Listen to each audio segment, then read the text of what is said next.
Thank you guys. Thank you for having me. I hope nobody falls asleep just after lunch, and I'll try to make this exciting, right? I'm sure, but I'm just going to ask anybody has ever said about their project or about their repo, "This is my baby." That's half the room. Awesome. For me, over time, I've seen a resemblance in raising kids and creating repos, and I thought that is going to be an awesome topic. So it's about growing, about sharing, right? The changes they go through in life. So let's dive in. I'm Bart Dorlandt. I live in Amersfoort. I'm a freelancer and in the space of network automation. So not a dedicated full-time hardcore Python programmer, but I do love it. I am the father of 10 kids, and I thought I'd throw it in there. Berko told me this is a technical audience, so I thought I'd do a dad joke in there and set it in binary.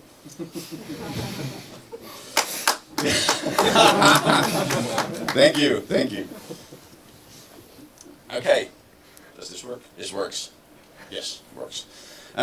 So when I create code, it feels like my baby, and I want to take good care of it, and I want to ensure it gets what it needs. It can grow and it evolves over time, right? And you want to be, or I want to be proud of that child, of the baby, right? And I want to enjoy it.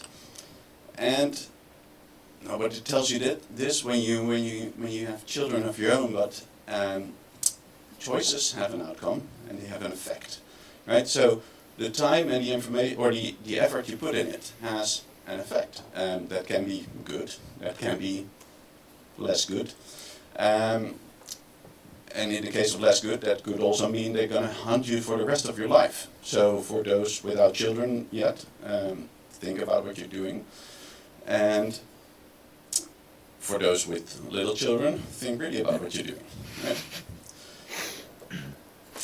So there's a journey that you're on, and in that journey you're gonna see and create incredible things, and you're gonna have your child coming, and then there's gonna be a point in time that you're gonna create a new child, and another perhaps, and you want to give them all the attention that they need, right? You need to water them, to make them grow, to help them grow, and there's a point in time that you're going to face a certain challenge, because they all need something. They all need a bit of attention and affection, and they all want essentially the thing that you're always short of, which is time, right? How are you going to manage a multitude of children with not a multitude of expending time, right? The time remains the same, but your projects are growing and they might or might not need a certain amount of attention.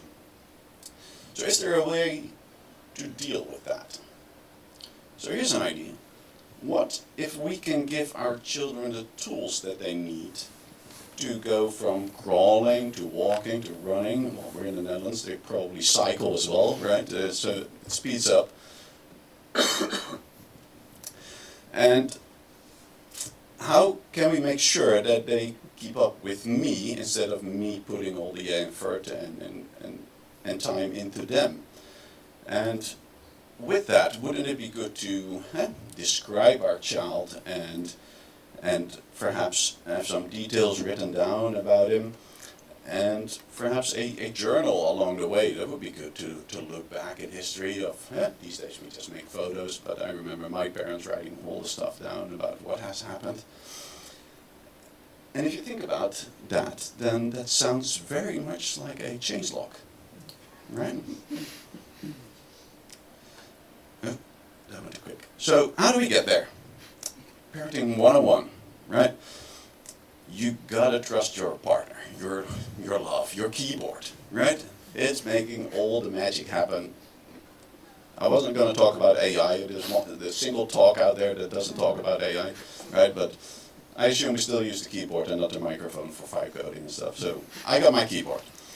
We're going to create our child, and we're going to provide the tools and the playthings it needs to grow and develop. We're going to have the food, you're going to have the drinks, either for him or for us, depending on the situation you're in, and all these guidelines, right? But essentially, those are all the dependencies, right? Those are the dependencies to make your child work or grow. Skipping one every time. But we also need our child to behave, and we need to realize that it's going to have somewhat a mind of its own, and he's going to find ways in living and growing in what you didn't think about, right? So we therefore have to create certain boundaries and ensure that those boundaries are set as desired. And when I think of it, that sounds a lot like tests, right? Making sure that it fits that square, if you will, but it still needs to grow and develop. But we need to make sure that it behaves in a certain way and not beyond. So we got this hallelujah moment, right? It's time for school. Your kid has grown up significantly. 4 years flew by. And essentially this is a moment to celebrate. Tap yourself on the back. You are still alive. The kid is still alive. So it's awesome at this point. It's also good to think about that this is the point that you're going to share your child with the wider public. And the wider public is, there's a lot of good people out there. There's also a lot of mean people out there. And all of those, the good and the bad, have opinions. And they're going to have opinions about your child, and they're going to try to assist and raise and share those opinions with you. Either you're ready for that or not, right? And we're talking about school teachers or other parents. You're going to have play dates, and it's going to be good or bad or a mess or moments you can learn from. So every child is unique. And what can we get from it, right? There must be some certain some common denominators. So we got these dependencies, right? We talked a bit about them. So the food and the drinks, the challenges, the playtime, all of that. We need a certain bit of structure, right? A rhythm. They're going to daycare. They're going to school. They're going to have a day planning. It needs to fit your schedule as well. Sorry about my voice. Since yesterday, it just went poof. And there's a certain behavior. Help them guide with their emotions. They're going to go. I got my 8-year-old at home, and he's going through emotions like crazy. And we need to guide them in certain ways, and we need to rectify their behavior or help them manage that. And continuous feedback is important, right? We as parents do that. We see something happening and we tell them what is expected, or how they should behave, or how they can deal with those kind of things. And if we map that to what we what we're familiar with in our work, there's a match, right? We got dependency management. We do either a requirements text file, or we got a more evolved solution with poetry or UV. And we love to standardize our code, right? It's read more than written, as Guido once said. So we got our tools out there that help with that, and we got our rough these days, or black if people are still using that. We got the tests, so we got the PyTest, the unit test, the behavioral driven design if somebody's using that. And we got the pipelines because we don't want to spend that time ourselves. We commit, we make changes, we help our kid, and we have some other thing taking care of that, making sure or giving us the feedback if it's indeed passing and building correctly or doing what it needs to do.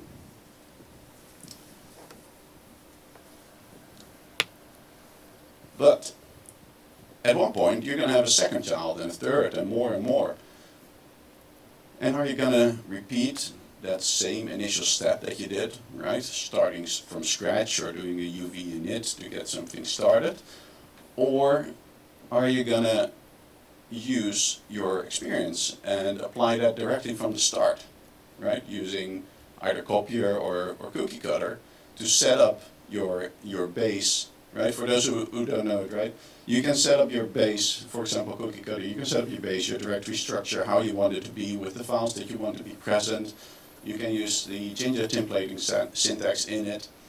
And when you deploy your cookie, it will set up the environment just as you like it. So you have a whole base in there, providing potentially with all the test files not filled because it doesn't know what you're going to build yet, but the structure in it can already be present. So that saves a bunch of time when you're building your new kit or initializing your new kit.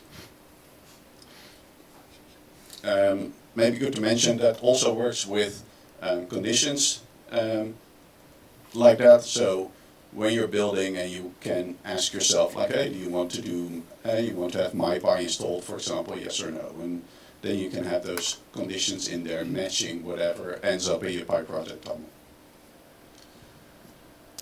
So dependencies change, environments change, and how are we going to deal with that, right? So we set the base in either from scratch or with cookie cutter or so, and now we got these dependencies that are changing, right? Because that is just somebody else's kit, right? And that's going and growing and evolving as well.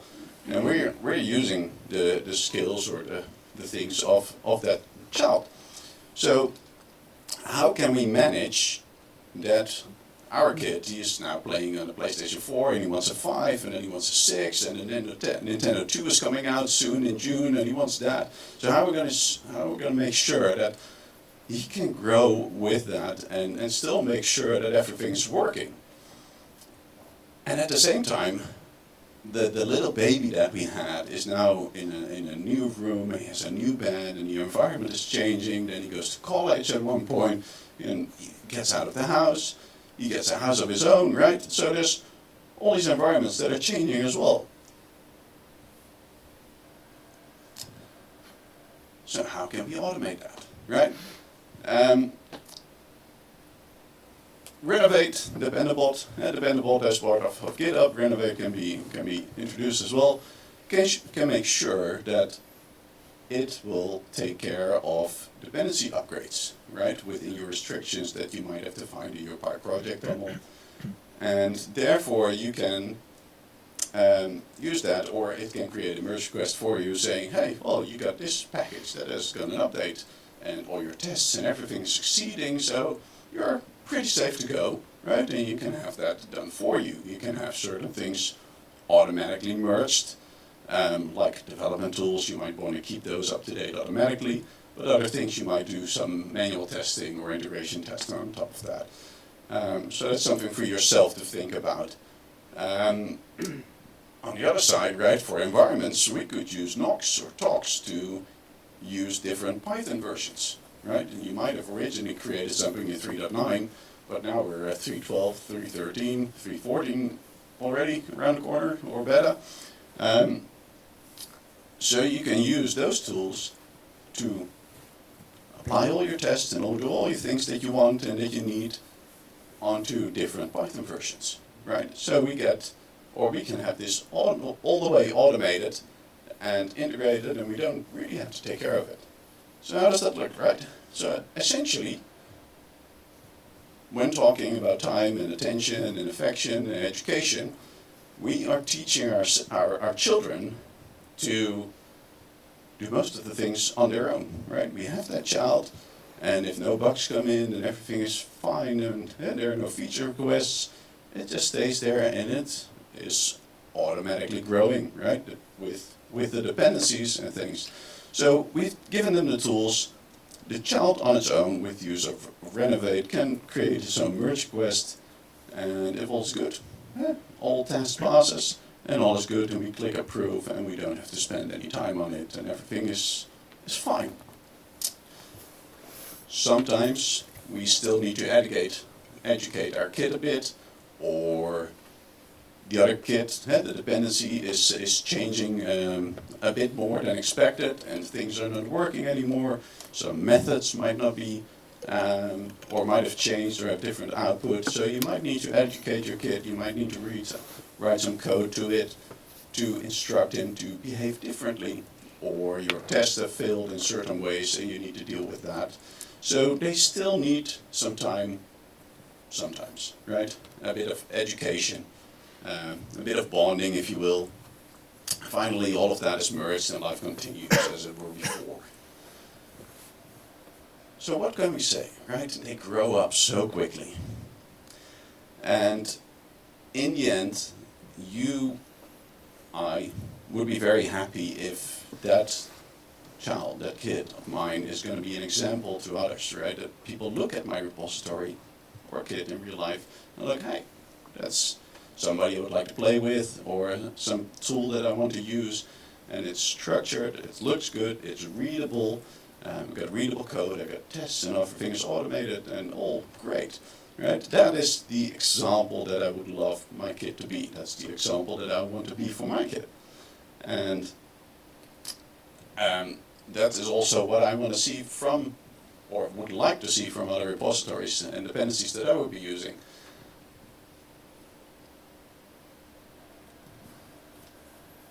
So, if we look and summarize all of that, right? We got a bunch of takeaways. You'd like to see, right? How do you want to be remembered? This is for my child, this is for me, right? As a freelancer, I come into companies and I build stuff, and that's my business card, right? I want them to call me back in future, say, hey, you did a great job, do it again, right? I want that same thing for my child. For every child I create, I hope it's easy. Well, easygoing, still every child needs time and affection, but, right, clear documentation around it, give instructions, make it easy to grasp in the beginning, make a short TLDR section like this is how you install it and use it, but go deeper and explain things on your child's needs or how it works. Examples are good, right? Changelog might be good, all things to consider. The least amount of surprises would be nice, right? Like I said, clean code, tests are there, security threats or risks, we don't want any of those. I like my kit to have low maintenance, so I use Renovate on pretty much all of my projects just to keep it up to date, keep things going. Though keep in mind that Renovate does a good job at that, but if you don't have tests, you have no idea if your code is still working or not, right? So they kind of go hand in hand. Consider that. Show it like you want to see it from others. As mentioned, beautiful is better than ugly. How you see other people's code, that can be great, right? There are so many projects out there that are awesome, and when you read them, the documentation, everything is clear, no questions asked. I'd like my kid to be like that, right? That takes time, right? That's challenging. When you make a lot of children, right, don't repeat yourself.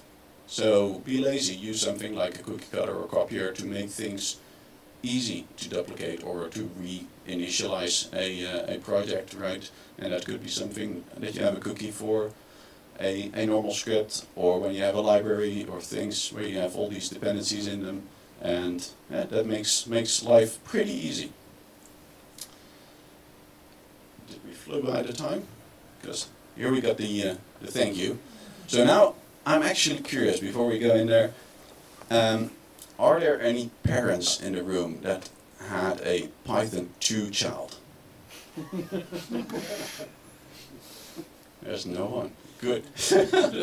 Some doubt. He was 2.5. All right. So thank you. My name is Bart Dorlandt.